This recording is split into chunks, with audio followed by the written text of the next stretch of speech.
Muito bem, pessoal, segunda-feira, 18 de novembro, 7h01 da manhã, estamos começando o Desperta SL de hoje. Muito bom dia, muito obrigado para todo mundo que já está por aí. Estamos ao vivo em todas as redes sociais, mas principalmente nos nossos canais do YouTube, lá no canal do YouTube do ICL Notícias, no canal do Eduardo Moreira, no canal do Leandro Demori. Estamos ao vivo também em 3 emissoras de rádio e 3 emissoras de televisão pelo Brasil. Se você não quiser gastar a sua mal funcionante internet, você pode nos acompanhar lá na Bahia pela TV Quirimurê, lá em São Paulo pela TVT e em Porto Alegre pela Pop TV, e também 3 emissoras de rádio em São Paulo e na Grande São Paulo, Rádio Brasil Atual, Rádio Heliópolis e Rádio Cantareira. Muito bom dia para quem nos ouve pelo rádio, para quem está no trânsito, né? Está aí dirigindo pelas ruas de São Paulo nesta segunda-feira pós-feriado. Por gentileza, se você está chegando agora, deixa o seu like, ativa o sininho, aquela coisa toda, mas se você quiser fazer somente uma coisa essa manhã, compartilha esse programa com as pessoas que você conhece, manda no seu grupo de Zap, no seu grupo de Telegram, na sua rede social, no seu grupo de discussão do e-mail, enfim, espalhe para as pessoas para que este programa consiga cada vez mais audiência. Aliás, com alguma frequência, somos líderes da internet no Brasil inteiro em programas ao vivo jornalísticos aqui pelas manhãs. Estamos ao vivo todos os dias das 7 às 8 horas da manhã. É muito bom ter a companhia de todo mundo. Como é que foram de feriado por aí? Tudo beleza para quem conseguiu feriar, né? Você conseguiu, né, Edmo? Porque aqui a gente emenda tudo que a gente pode, né? Foi tudo bem? Tudo certo? Tudo beleza? Tá feliz? Tá tudo... Então tá, que bom. Eu também. Consegui descansar. Levei meu filho num campeonato de futebol pela primeira vez. Ah, foi a coisa mais querida. Ai, ai, ai. Foi legal. Digam aí de onde vocês estão assistindo esse programa também, se você está chegando nos nossos comentários, né? É muito bom ter a companhia de todo mundo, claro. Sejam legais com os coleguinhas, né, Jimmy? Não pode colar chiclete no cabelo do coleguinha, no chat, né? Não pode puxar cabelo, não pode falar palavra feia, né? E qualquer coisa a gente vai bloquear a pessoa também, né? Se comportem aí, tá bom? Tem gente que não sabe se comportar. Ó, daqui a pouquinho eu vou fazer um anúncio importante aqui, fiquem de olho, tá? No meio do programa, um anúncio do ICL, um anúncio incrível, algo que muita gente estava esperando. Daqui a pouquinho, Jimmy, a gente vai rodar o vídeo que está preparado aqui. Vamos só aquecer os motores do noticiário e daqui a pouquinho a gente vai para esse anúncio espetacular que a nossa comunidade, eu tenho certeza, vai amar. Vamos lá então, gente, muita coisa acontecendo nesse final de semana, né? A casa lá do tio França, né? O rapaz lá que tentou invadir o STF com bombas, né? Ele fabricou, já tá, a polícia já falou que de fato não eram fogos de artifício como são comprados na loja, né?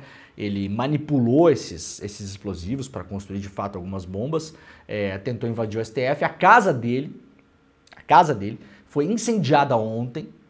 Pelas apurações iniciais, foi uma das suas ex-companheiras que incendiou a casa ou que estaria na casa no momento do incêndio. Teve várias queimaduras graves pelo corpo, ainda tudo a apurar. Daqui a pouco a gente vai trazer para vocês as principais notícias em relação a isso aqui. E claro, vamos comentar também o G20 que começa hoje no Brasil. Começa hoje, de fato, no Brasil. O Brasil virou o centro do mundo, de fato, né? Principais líderes globais estão aqui. China, Estados Unidos, França, Itália, tá todo mundo por aqui, né? Eu não sei se o Milei, o nosso argentino aqui, vai vir pro G20, imagino que sim, né? A gente vai explorar tudo isso aqui e também, claro, o que aconteceu no último final de semana com um evento prévio que rolou em relação ao G20, chamado G20 Cria, onde a Janja, né, a primeira-dama, deu declarações em relação ao Elon Musk. Mandou o Elon Musk fazer o quê, Jimmy? Você viu essa, Jimmy?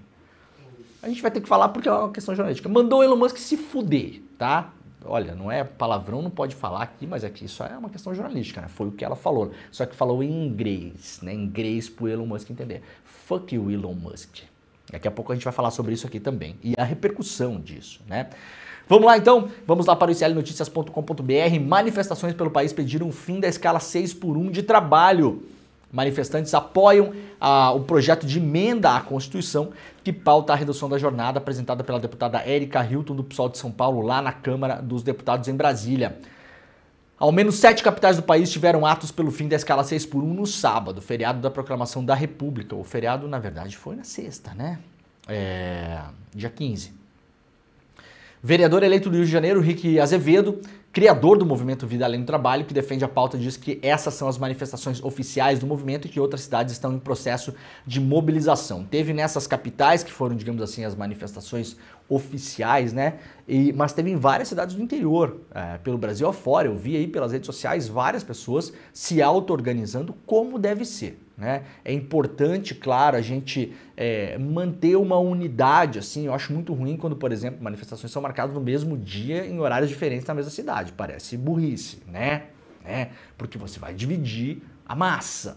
Não parece muito lá inteligente as pessoas que marcam coisas do mesmo dia que já estão marcadas em horários diferentes. Mas tudo bem, vá lá, o povo também que faça o que quiser. O importante é que as pessoas se manifestem, apareçam na rua, coloquem a cara, né?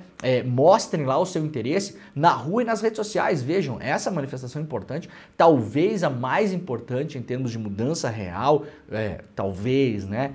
Talvez porque não sabemos, não mudou nada ainda, tá, gente? Por enquanto, não mudou nada. Por enquanto não muda nada, tem que seguir pressionando. Começou na internet, aliás, começou com um vídeo do Rick Azevedo no TikTok. Rick Azevedo que trabalhava durante mais de 10 anos em balcão de farmácia e, obviamente, ficou indignado que trabalhava 6 dias por semana, folgava 1.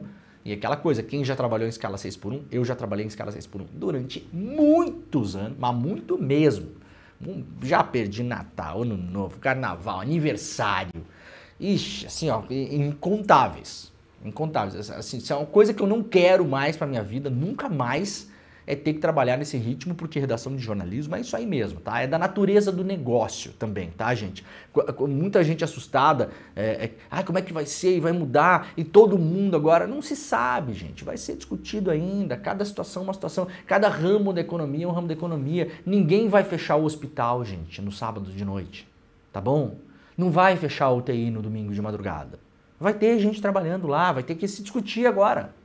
Cada setor da economia é um setor da economia. No próprio jornalismo, né? É mais comum no começo da carreira a gente fazer esses plantões malucos, assim. Já fiz durante muito tempo. E se você emendava e não conseguia o dia de folga, você emendava 15 dias trabalhando direto. Já fiz, inclusive, muitas vezes isso. E pegando feriado no meio, pegando Natal no meio, Ano Novo. Já passei aniversário trabalhando. Olha, não gosto nem de lembrar. Se tem uma coisa que eu não gosto da minha carreira como jornalista é essa parte. Não gosto mesmo, tá? Agora, cada setor é um setor da economia. Claro, você não vai ligar um dia a televisão e a TV a cabo lá de notícia vai estar fora do ar. Porque agora é o terrorismo que estão fazendo, né? Não, agora sim, domingo, você liga a televisão, nenhum canal mais tá ligado, tá tudo desligado, né? Tem um bando de gênio falando isso agora. Os gênios, o pessoal da extrema-direita, como sempre, para variar, né? Pra variar. O cara dos 200 baseados lá do Rio Grande do Sul. O deputado, aquele, doidão, né? O doidão, aquele, de Caxias do Sul, né? Vai agora, você liga, então, a televisão domingo, não tem mais televisão. A televisão tá desligada porque a escala mudou, tá? Deixa de ser burro, tá, o deputado? Que aí não é burrice, na verdade, é outra coisa, né? Mas às vezes a melhor saída do mundo pra gente, né, o Jimmy, é parecer burro, né? Porque as outras opções são piores. Né, deputado? Então vamos ficar na burrice, tá bom? Não vai acontecer isso, né? Agora, o Rick Azevedo é o cara que aglutina isso com méritos. A Erika Hilton abraçou o Rick, ajudou na campanha dele, inclusive. Foi eleito também com a força da Erika. Não é vereador ainda, aliás, não é vereador ainda. Ainda, por enquanto, é um cidadão comum, uma pessoinha, né? Uma pessoinha.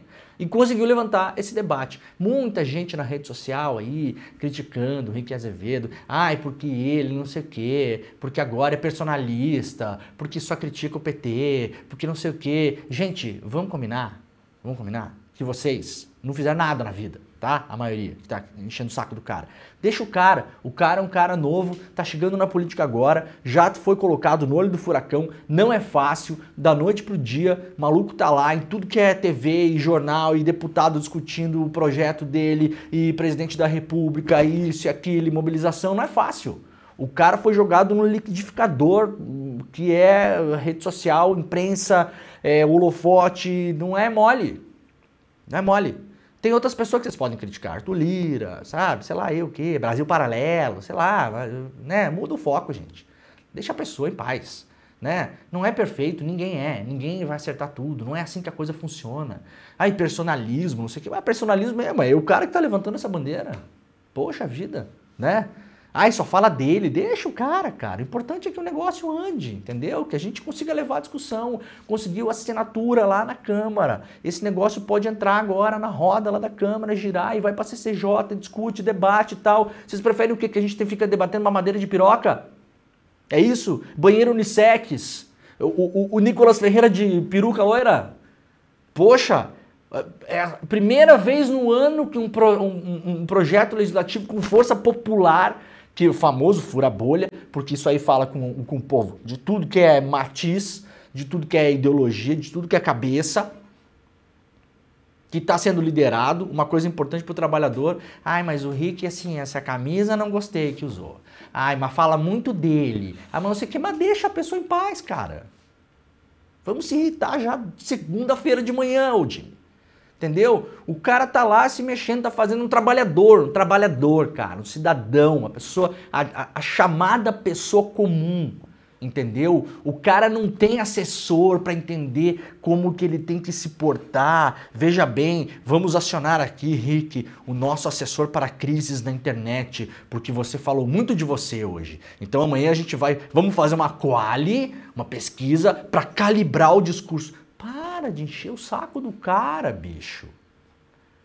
Entendeu? Cola no rolê, cola no movimento, vamos empurrar o negócio. Tem gente que tá com ciúme dele, o Jimmy. Tá com ciúme do cara. Ai, porque não sei quem já tinha essa proposta lá em 1902. E daí? E daí? Dane-se se já tinha. Não andou, não aconteceu. Não era o tempo histórico, não era o dia. Não era a hora, não era o momento. Né, o Jimmy? Ah, mas o Jimmy já chutou 56 vezes do mesmo jeito que você chutou essa bola. Tudo bem, mas chutou todos pra fora, Jimmy. O gol não entrou. Entrou o dia que o cara entrou lá e fez o gol. Ah, mas eu sou melhor que o cara é ruim. Não interessa, não importa, o cara que fez o gol. Né? Quem fez o gol da final do Mundial do Inter? O Gabiru, não foi? Ah, mas o fulano era melhor. O Falcão não era melhor que o Gabiru? Fez gol na final da Mundial? Não. Então, Falcão, lamento, não fez. Quem fez foi o Gabiru, cara. E não tô nem comparando o Rick com o Gabiru, mas entende né, a analogia das críticas? Assim, virou um massacre contra o cara. Aí tem gente que fala, não, ele é político, ele tem que ouvir. Não, ele não é político, ele nem assumiu ainda, ele nem vereador é ainda. Nem vereador ele é ainda. Tá? E já fez mais do que, olha, 99% dos que estão enchendo a paciência do cara. Não é hora. Cola no negócio, não tem nada garantido. Nada garantido. Nem entrou na Câmara isso. A Erika Hilton diz que tem as assinaturas para propor a PEC, para que ela pelo menos entre né, na máquina. Nem entrou ainda. Vamos acalmar o coraçãozinho, vamos juntar o negócio. É uma coisa importante. Teve duas coisas importantes que a gente passou semanas no Brasil esse ano sem debater banheiro unissex. Sem falar da Damares, sem falar do Bolsonaro, sem falar do Nicolas usando peruca, tá? Que foi a mobilização das mulheres contra a PEC do estuprador e essa de agora. Ah, mas é muito protagonismo, não sei o quê. Ah, mas vocês vão pro psicólogo, gente. Dá uma ajeitada na vida aí, né? Hein? Isso é problema seu, entendeu? Você sacou que o problema é seu? É daqui pra dentro, não é pra fora. Pra fora a vida real lá, o cara que tá hoje lá em trabalhar de novo porque folgou ontem, eventualmente folgou ontem, trabalhou até não sei que hora, daí ontem a folga da pessoa, que já trabalhou em escala 6x1, sabe como é que é a folga. A folga, metade do dia, você passa, parece que você é um zumbi. Porque você toma um banho, você fica deitado olhando pra cima, sem fazer nada, você nem sabe o que vai fazer. Quando você começou a ficar animado, porque você tá de folga, já acabou a folga.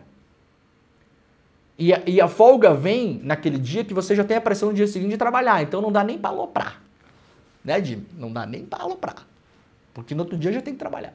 Tá? Então, quando você for encher a paciência da pessoa, pensa nesse trabalhador que eu acho que a coisa muda de figura. Né?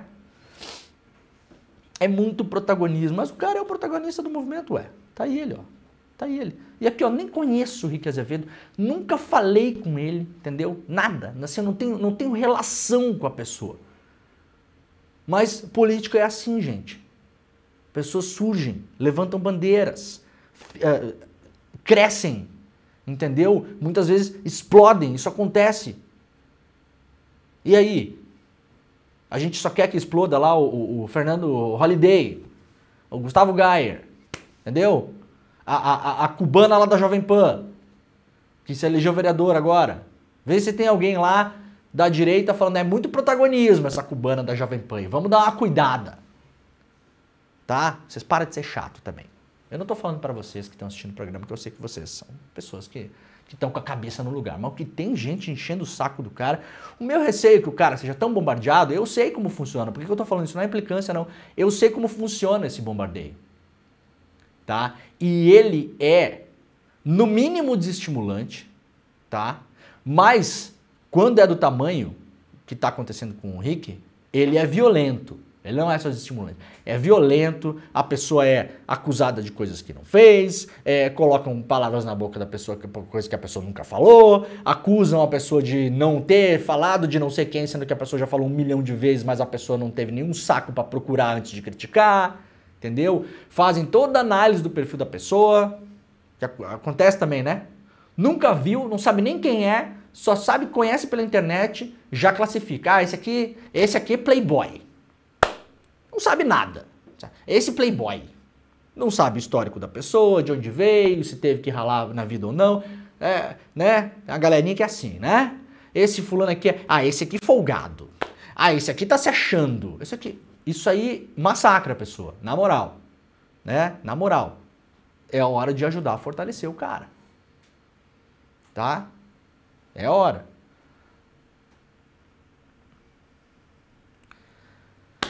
Fim da escala 6x1 beneficiará mulheres, afirma a ministra.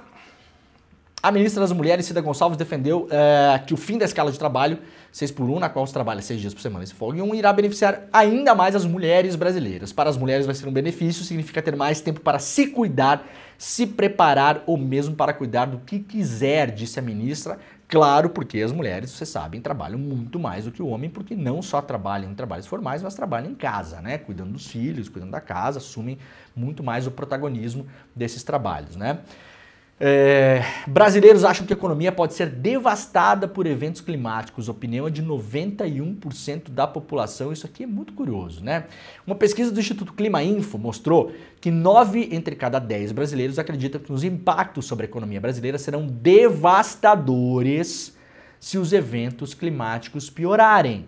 O levantamento divulgado nessa quinta-feira ouviu 2.000 pessoas. A pesquisa mostra ainda que 80%, 79% dos brasileiros querem que o Brasil lidere a transição energética no mundo. Para 64%, o Brasil deveria focar seus esforços no desenvolvimento econômico na direção de eliminar a produção de combustíveis fósseis. Um percentual maior, 73%, acredita que parar a mudança do clima deveria ser prioridade governamental. A quase totalidade das pessoas ouvidas, 97%, apoia o fim do desmatamento até 2030. Se você pegar esses dados e o mapa de votação e as propostas dos candidatos que foram eleitos no Brasil, alguma coisa de errada não está muito certa. Vocês não acham? Hein? Porque isso aqui, pesquisa do Clima Info, tá? Isso aqui parece assim a população da Dinamarca falando, né? E que bom se esses dados de fato estão acurados, 2.000 pessoas ouvidas. É uma amostragem grande para o Brasil, é a amostragem usada para pesquisa eleitoral, por exemplo. Que bom se é isso aqui mesmo. Surpreendente. Agora, eventualmente a pessoa que responde isso aqui, ela vai lá e vota no Sebastião Melo, o prefeito da enchente de Porto Alegre.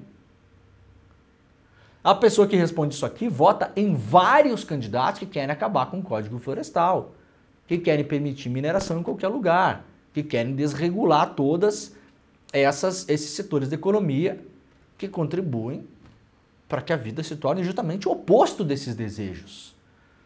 Então, se isso aqui está acurado, está faltando as pessoas serem comunicadas sobre as pessoas que realmente estão piorando o mundo indo contra o que elas pensam em todos esses temas aqui, né? Tem aí talvez uma oportunidade de uma estratégia de comunicação em cima disso, inclusive. STF tem 5-1 para manter Robinho preso. Gilmar Mendes votou pela soltura. A ministra do Supremo Tribunal Federal, Carmen Lúcia, votou neste sábado para manter a prisão do ex-jogador de futebol Robinho. O julgamento no plenário virtual vai até o dia 26, ainda faltam 5 votos. Em seu voto, Carmen Lúcia afirma que a impunidade por crimes como esse, mais que um descaso, é um incentivo permanente. Mulheres em todo o mundo são submetidas a crimes como o que daqui se cuida, disse a ministra, causando agravo de inegável intensidade a quem seja a vítima direta e também a vítima indireta, que é toda e cada mulher do mundo, numa cultura que ainda se demonstra desgraçadamente presente de violação à dignidade de todas, disse a ministra. Ainda no voto, Carmen Lúcia entendeu que a defesa do jogador não conseguiu comprovar nenhuma ilegalidade na ordem dada pelo STF, na verdade pelo Superior Tribunal de Justiça, né, que determinou a execução da pena ao validar a sentença estrangeira. Com esse voto, o STF chegou a placar de 5-1 para manter Robinho preso. Falta um voto apenas para a maioria nesse sentido. O STF, lembrando, tem 11 ministros. Se mais um, faltam 5 votos. Se mais um votar por manter a prisão do Robinho, é a chamada formação de maioria. Aí o voto dos demais não mudará o placar, tá? Então, a tendência maior, por enquanto, é que o Robinho permaneça preso. Lembrando, isso não é uma prisão previsória, nem preventiva, nem nada. O Robinho foi condenado definitivamente na Itália pela Corte di Cassazione, que é o Supremo italiano, né? Recorreu em todas as instâncias possíveis lá, defendeu-se da forma como achou mais adequado, né? Não permaneceu no país para executar a sua própria defesa, ficou fora do país, eventualmente pode ter lá reclamações em relação a prazos, isso e aquilo, mas foi uma escolha do jogador, do ex-jogador, a maneira como ele se portou diante do caso.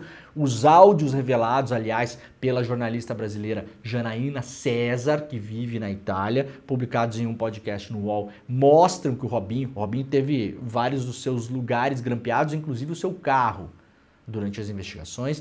Mostram que o Robinho, desde o começo desse caso, tratou com piada, como chacota, tirando onda da denunciante, né? E ali também com os parça, né? Com os parça, tudo assim no kkk, virou kkk, e quando a coisa começou a engraçar, cococó, né? Primeiro era kkk, quando a coisa começou a ficar séria, cococó, né, Robinho? Aí, ó, pum! Vazou da Itália, não podia pisar lá, senão seria preso. E agora está preso no Brasil porque condenado. O Brasil tem um acordo de cooperação com a Itália, nesses casos, os crimes são... você tem que ter nos dois países a mesma previsão legal para os crimes, né? Então não adianta, por exemplo, no Brasil você ter um crime X e no outro país você não ter, ou o contrário. Então o cara é condenado, por exemplo, você está lá, sei lá, num país X que você não pode, sei lá, não sei se existe ainda, acho que existe, mulher não pode dirigir, sei lá. Aí uma mulher foi condenada lá, nesse país, não pode dirigir, aí conseguiu sair e voltar para o Brasil. 3 anos de cadeia, porque não pode dirigir. Chega no Brasil, vai ser presa? Não, porque no Brasil não existe a proibição de que mulheres possam dirigir, tá? Então é isso. Em relação ao crime do Robinho, sim, existe nos dois países. Condenado definitivamente na Itália, preso está. Né? Tá lá em Tremembé, né? Votaram a favor da continuidade da prisão Fux, Barroso, Zanin, Fachin e Carmen Lúcia. O Gilmar Mendes foi o único que votou pela soltura. Eu não sei se tem aqui ó, o argumento, né? Em seu voto, Mendes defendeu a suspensão do processo de homologação da sentença estrangeira em andamento no Superior Tribunal de Justiça e a decisão que confirmou a sentença, com a consequente soltura de Robinho, se por outro motivo não estiver preso. O ministro afirmou que a lei de migração, que é de 2017, não poderia ter retroagido e usada no caso de Robinho, uma vez que o crime ocorreu em 2013. Isso porque a legislação de 2017 representa uma inovação sobre a homologação da sentença penal estrangeira, que, na avaliação de Gilmar Mendes, impediria a aplicação no caso do ex-jogador de futebol. O direito brasileiro impede a chamada retroatividade de uma lei em desfavor do réu. Outro ponto levantado pelo ministro é que Robinho também deveria ter sido investigado e julgado pela justiça brasileira. Portanto, se consideradas as decisões da segunda turma, percebe-se que, ao contrário do que concluiu o coautor, que é o STJ, aí tem a argumentação STF, que é inelegível, tá? Não vou ler isso aqui.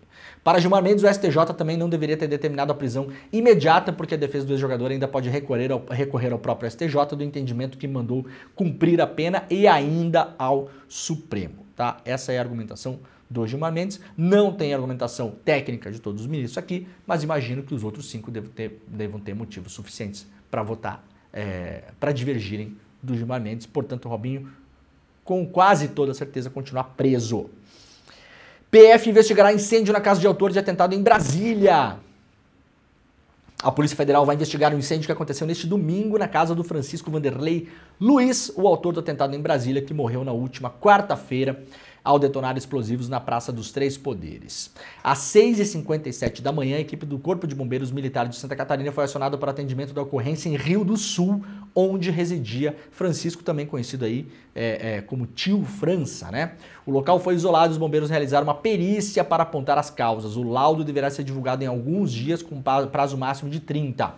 De acordo com a corporação, uma mulher havia sido retirada da residência por populares e apresentava queimaduras de 1º, 2º e 3º graus em quase todo o corpo. Ela foi atendida, estabilizada na ambulância e conduzida ao hospital. No local, os militares verificaram que o fogo já havia destruído parcialmente a residência de 50 metros quadrados. A equipe, então, controlou as chamas e fez o rescaldo para apagar os focos remanescentes. Essa mulher que foi encontrada lá, que sofreu queimaduras, é a eu não sei se ele tinha mais de uma, né? Então eu vou colocar assim como uma das ex-mulheres desse cidadão, né? Do cidadão lá que foi lá causar terror em Brasília, explodiu aquele carro no estacionamento da Câmara e jogou bombas e tentou invadir o STF com explosivos e depois acabou tirando a própria vida com estes mesmos explosivos.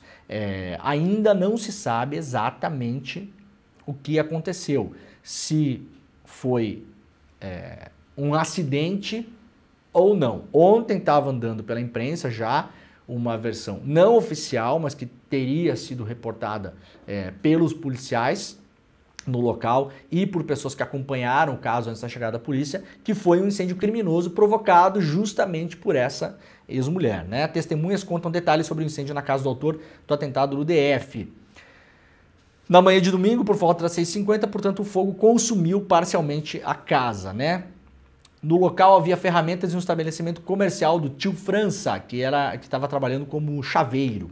O fogo consumiu completamente a residência de 50 metros quadrados. Conforme relatos de testemunhas, o incêndio teria sido provocado intencionalmente na casa. Um motociclista que passava pelo local afirmou ter visto uma mulher, identificada como Daiane Dias, de 41 anos, ex-companheira de Tio França, derramando gasolina no imóvel antes de atear fogo.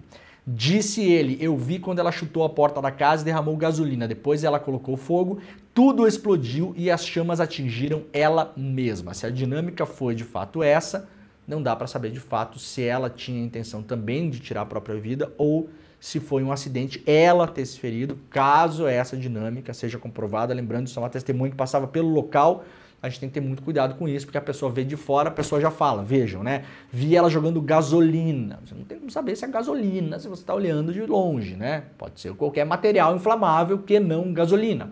Tô dando um exemplo aqui, tá, gente? Isso tudo a perícia agora vai ter que trabalhar, né? Conforme informações preliminares, então, portanto, a mulher teria adquirido combustível e uma garrafa de cerveja antes de seguir para a casa onde houve o incêndio. De acordo com o Corpo de Bombeiros, tiraram ela da casa com essas queimaduras. A polícia trabalha para esclarecer o caso e também entender a motivação disso, né? A motivação desse incêndio. Autor de atentado enlouqueceu após Bolsonaro perder, diz a ex-companheira que viveu por 17 anos com ele. Autor do atentado em Brasília, o Tio França, como era conhecido no Rio do Sul, nunca foi engajado ou interessado em política, o que só aconteceu nos últimos anos a partir da chegada de Jair Bolsonaro ao Planalto. Por acaso, quase, né? O relato é da cuidadora Margarete Versino, 57 anos, que casou com ele no final da década de 80. Eles viveram juntos por 17 anos e tiveram 2 filhos. Essa não é a mesma pessoa do incêndio, tá, gente? É uma outra companheira dele, companheira por 17 anos, que teve 2 filhos com ele. Disse ela, ele nunca se envolveu com política. Era outra pessoa. Com o tempo, começou a mudar de atitude. E quando o Bolsonaro perdeu em 2022, ele enlouqueceu. Acho que foi ali que começou um problema mais forte, afirmou ela em entrevista à reportagem na manhã dessa sexta-feira, a matéria publicada pela Folha de São Paulo. A gente tentava dizer para ele, França, isso não é normal, mas não tinha outra conversa, ele estava indignado, víamos um fanatismo, diz ela, tá? Portanto, toda a tese de que o cara ficou maluco porque se separou, vejam que começa aí pelo ralo, né? Se toda pessoa que tem uma separação traumática vai lá no STF tentar matar o Alexandre de Moraes, a gente tá, digamos que temos um problema, né? Não é assim que a coisa funciona. E essa pessoa aqui é mais um que acabou sucumbindo ao espírito do tempo, né, gente? E se você vive numa cidade, quem vive nessas cidades pequenas de Santa Catarina sabe exatamente o que eu estou falando. Eu falo com conhecimento de causa, inclusive, né? Com conhecimento de causa, tá? Você é impelido, empurrado pela massa. São poucas as pessoas que conseguem resistir. Eu tenho amigos de infância que nunca falaram em política, que nos últimos tempos começaram a se meter de falar de Bolsonaro.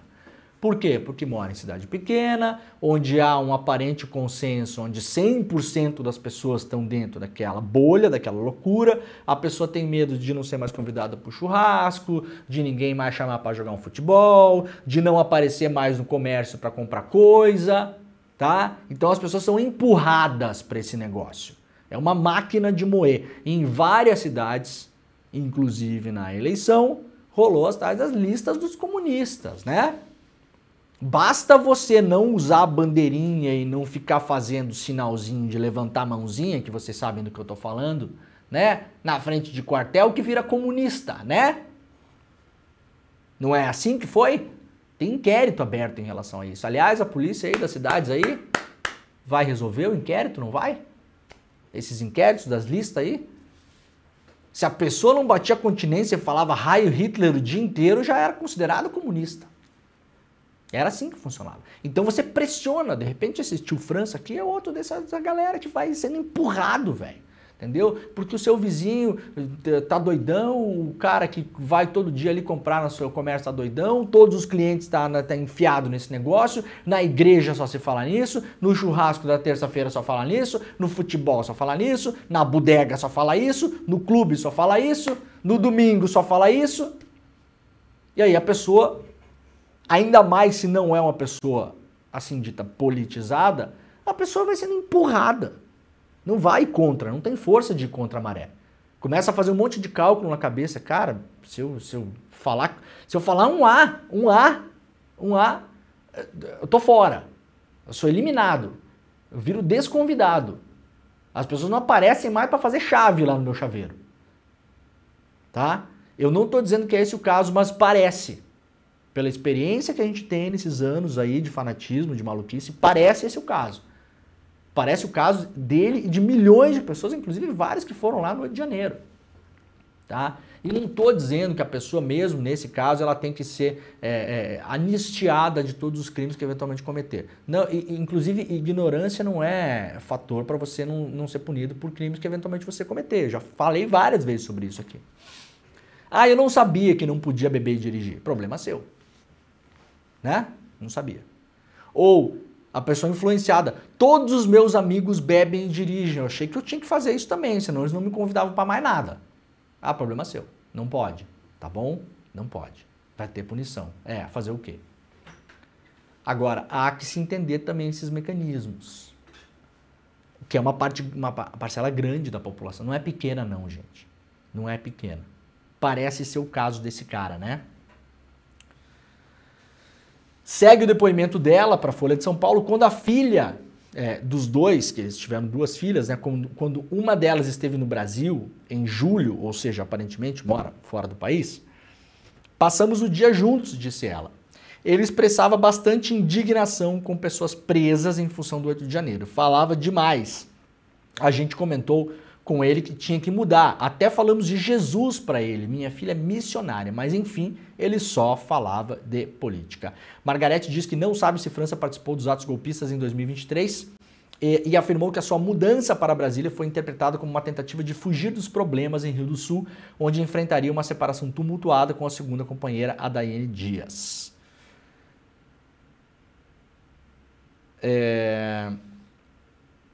O que mais? Essas outras coisas sempre já saíram. Ela fala aqui, né? Sempre foi um ótimo pai, papapá.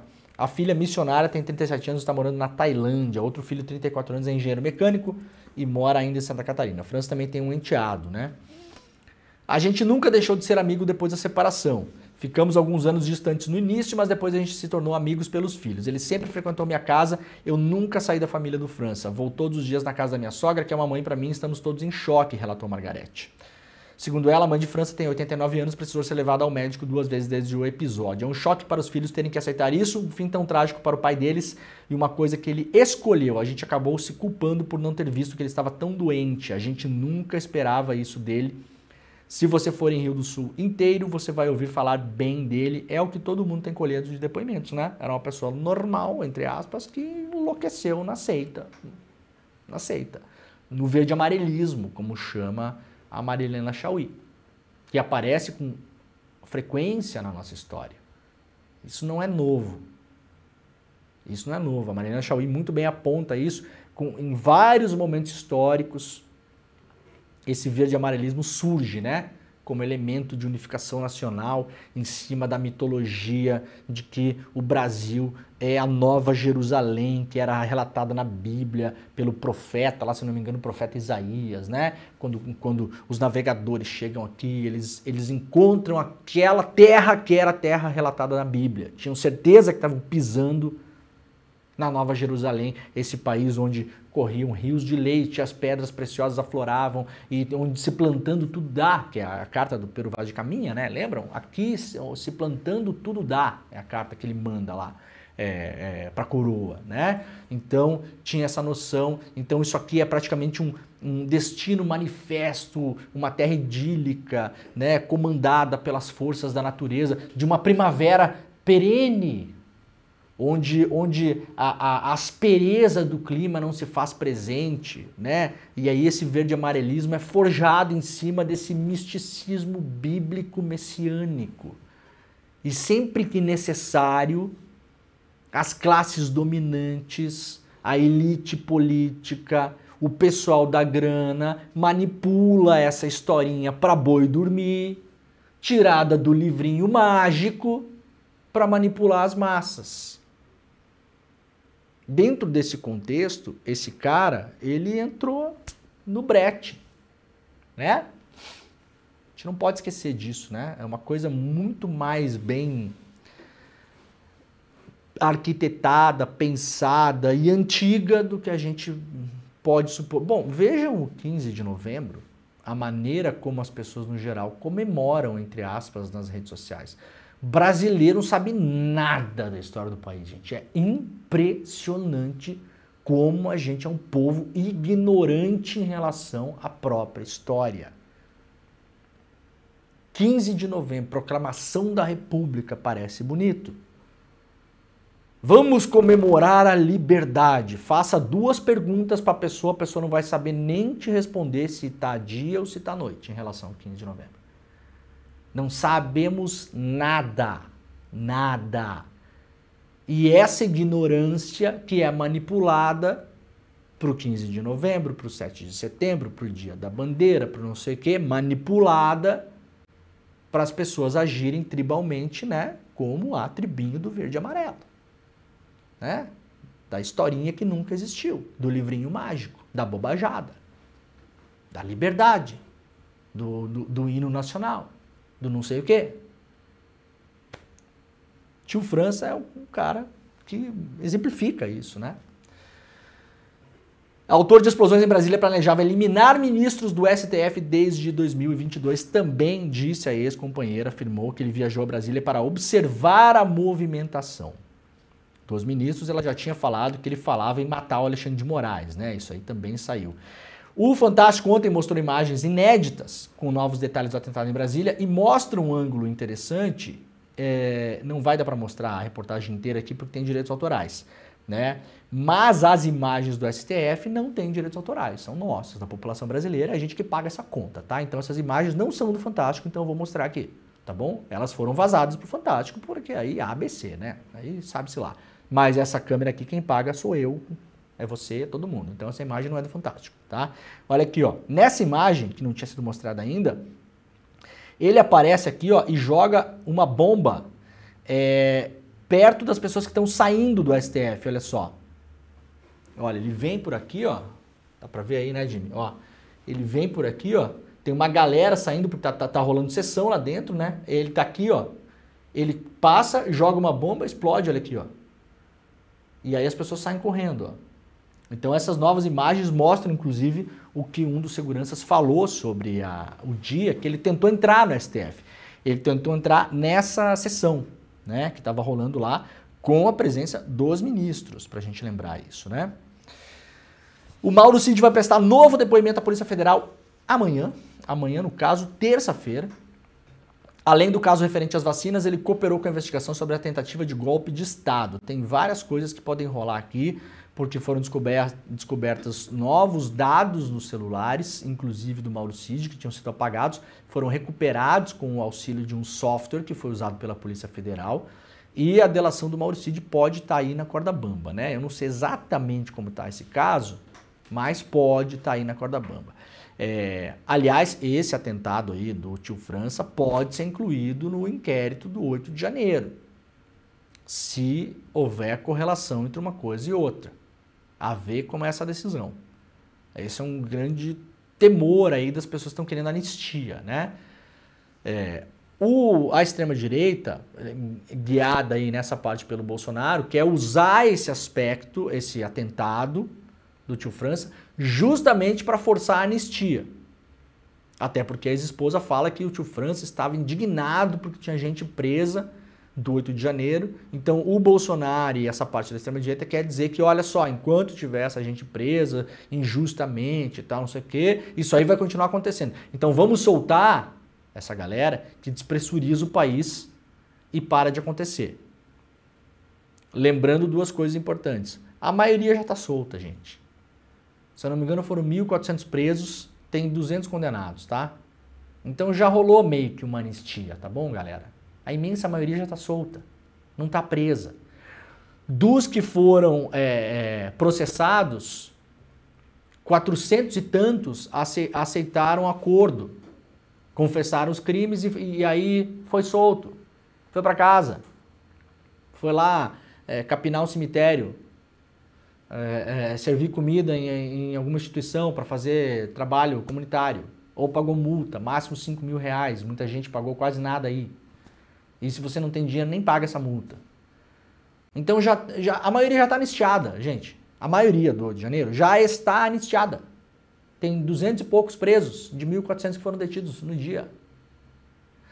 E o plano de fundo desse negócio todo também, que pouca gente fala, não é soltar a dona Fátima de Tubarão.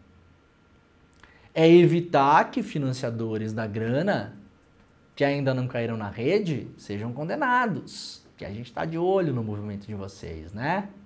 Por um lado tem o movimento político do Bolsonaro, da extrema-direita, em fazer disso um palanque, em soltar essas pessoas, mostrar que eles têm força na sociedade e na política brasileira ainda para produzir uma anistia, pegar essas pessoas presas e colocar em caminhão durante a campanha, a eleição, que pode acontecer também, fazer esses pseudo-mártires, tem tudo isso. Mas tem uma força operando por trás, que é a galera da grana, que não aparece, né? Empresário, fazendeiro, muita gente que financiou a galera, que pagou busão, que deu comida, que mandou para Brasília, que tá morrendo de medo de ir preso,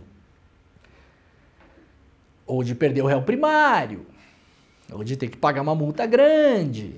Então, essa galera fica alimentando essa historinha por baixo dos panos, inclusive na imprensa, de que uma anistia seria bom para dar uma despressurizada no país. A gente sabe, a gente está vendo o que vocês estão fazendo.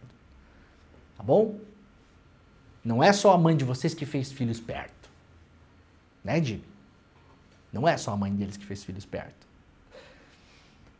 Bolsonarismo na defensiva e repúdio à extrema-direita, o atentado nas redes.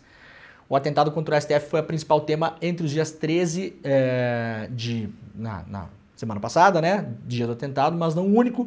É a análise aqui do Pedro Barciela, se você quiser dar uma olhada lá no iclnoticias.com.br para ver como essa coisa foi nas redes, né? Como foi a repercussão.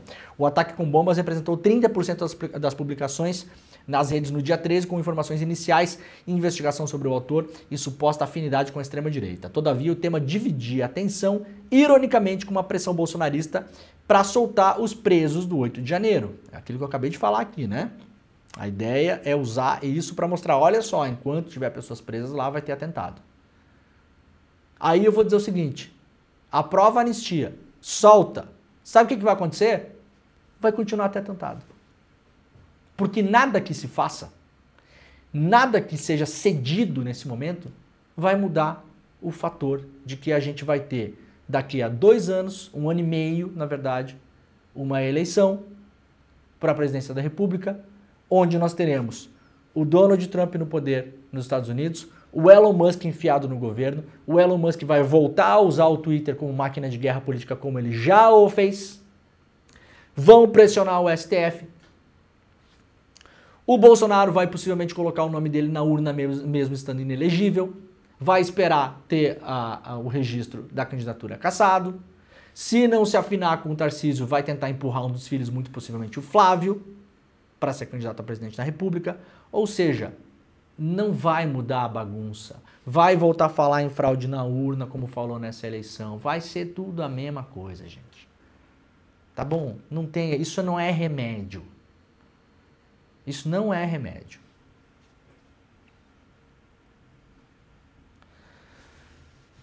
E para fechar esse assunto, a coluna da Vivian Mesquita, nossa colega querida, que também escreve no iclnoticias.com.br. O que aconteceu tem nome, esse episódio em Brasília parece ter dado mais munição para o extremismo. Aqui um artigo para fazer uma análise e dar uma fechada nesse tema, né? O Lula abre o G20 com agenda focada em combate à fome, clima e reforma de organizações internacionais. Vamos falar do G20, mas olha só, antes de mim, nós temos um vídeo para soltar aí. Olha só, antes da gente ir pro G20, o G20 começa hoje e a gente vai falar disso também.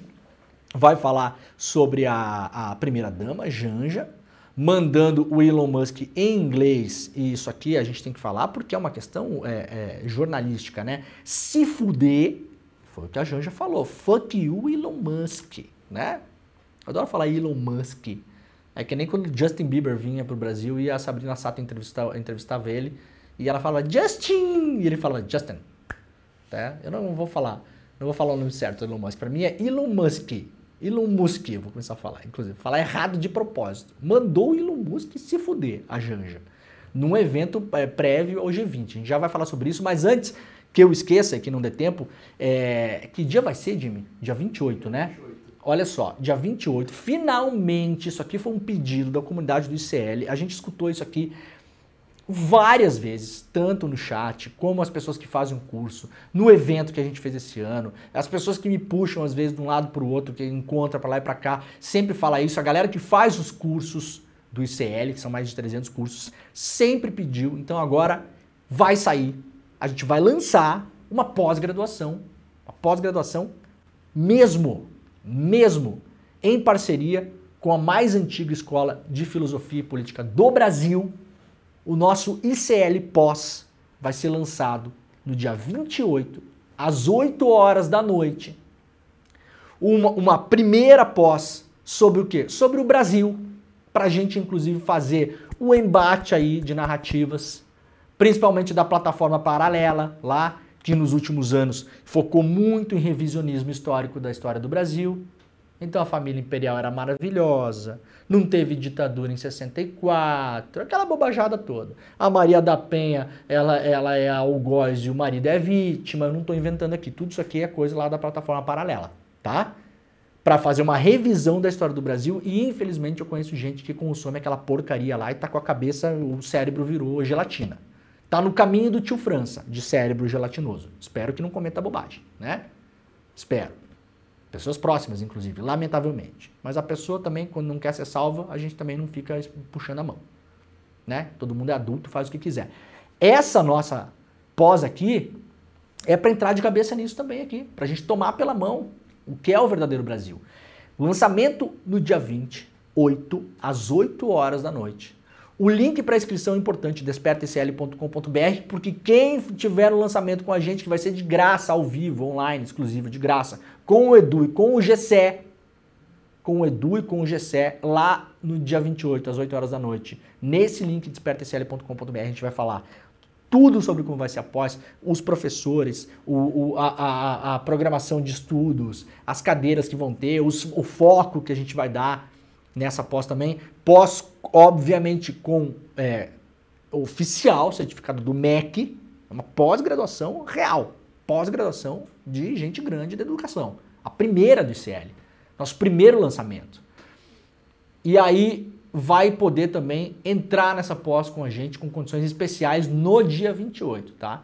Para isso, despertacl.com.br, coloca o seu e-mail, clica no botão para você ser avisado ou avisada no dia 28, que é quando teremos essa aula inaugural e quem tiver com a gente lá vai poder entrar nesse barco junto com a gente, nesse momento histórico do CL. Histórico. Muita gente pediu, então tá aí, de me estar lançado. Beleza? Vamos lá então, olha só, o G20 abre hoje, né, com a agenda focada em combate à fome, clima e reforma das organizações internacionais. Essa é a marca um pouco que o Lula tentou deixar nessa presidência rotativa do G20, lembrando que o Lula deixa a presidência agora, quem vai assumir é o presidente da África do Sul, o Ramaphosa, né, Cyril Ramaphosa, se não me engano é o nome dele, que foi o cara que substituiu o Jacob Zuma lá na África do Sul depois da renúncia do Zuma lá, com vários escândalos e aquela coisa toda, né. E aí temos hoje o mundo olhando para o Brasil. Se você olhar os jornais internacionais, todos, né? Porque, claro, todos os líderes mundiais estão aqui. Tá aí o Biden, tá aí o Xi Jinping, tá todo mundo, né? O Macron, a Meloni, o Keir Starmer lá da Inglaterra, tá toda o planeta, né? Claro, não todo o planeta, mas digamos assim, 90% do PIB mundial, 80% do PIB mundial está no Brasil hoje. Várias reuniões paralelas, interministeriais, entre chefes de Estado, aquela coisa toda, muita coisa na mesa, acordo Mercosul, União Europeia, muita coisa sendo discutida, né? Se você quiser saber um pouco mais, lá na Folha também tem os líderes que participam do evento no Rio de Janeiro. Entre as maiores autoridades da economia estão o Biden e o presidente dos Estados Unidos, Emmanuel Macron. O Biden chegou no Brasil um pouco antes, foi visitar a floresta amazônica, numa cena até meio inusitada, né, com aquele púlpito, né, do estadunidense, assim, no meio do mato, né, simbólico, inclusive, né. Chegou em Manaus pela primeira visita de presidente dos Estados Unidos à Amazônia, é a primeira visita do presidente dos Estados Unidos em exercício à Amazônia, se eu não me engano. Teve um que visitou a Amazônia, aliás, quase morreu, não lembro quem que foi, se foi o Lyndon Johnson, quem que foi que veio para a Amazônia, fez uma viagem maluca, eu não sei se pegou malária, sei lá o que, quase se escafedeu, mas eu acho que não era mais presidente. Presidente em exercício, o Biden é o primeiro, né? Foi lá, fez aquela coisa, né? Amazônia, que bonito, citou o Chico Mendes, para salvar a humanidade e tal, no fim das contas, prometeu lá que vai dar um dinheiro para ajudar a salvar a Amazônia nos 45 do segundo tempo do mandato. Biden. Desculpa, tá? Assim, no nível do imprestável essa visita. No nível do imprestável, né? E anunciou uma doação, 50 milhões de dólares, se não me engano. Tem aqui o dinheiro? Não tem o dinheiro, Folha de São Paulo, pelo amor de Deus. 50 milhões de dólares, anunciou. O governo dos Estados Unidos vai doar para ajudar aí a Amazônia e tal, Esse dinheiro não é Pix, Não é Pix, não vai cair amanhã no Pix, porque vai depender da aprovação do Congresso e do Trump no ano que vem. Então talvez esse dinheiro nem apareça. Esse dinheiro é equivalente a mais ou menos uns 50 a 60 mísseis que o Biden autorizou a Ucrânia usar agora na guerra da Rússia. Tá? Então deve ser assim, tipo, uns 4 dias de bombardeio. Pra vocês terem uma ideia, tá? É dinheiro chamado troco de pinga, né? E aí, a grande polêmica do final de semana, pra gente não passar em branco nisso, porque isso aqui importa, mas ao mesmo tempo não importa nada, tá? Importa porque vira uma questão dos jornais, a imprensa falando e tal, não sei o quê, mas assim, na prática também não é que vai mudar lá muita coisa.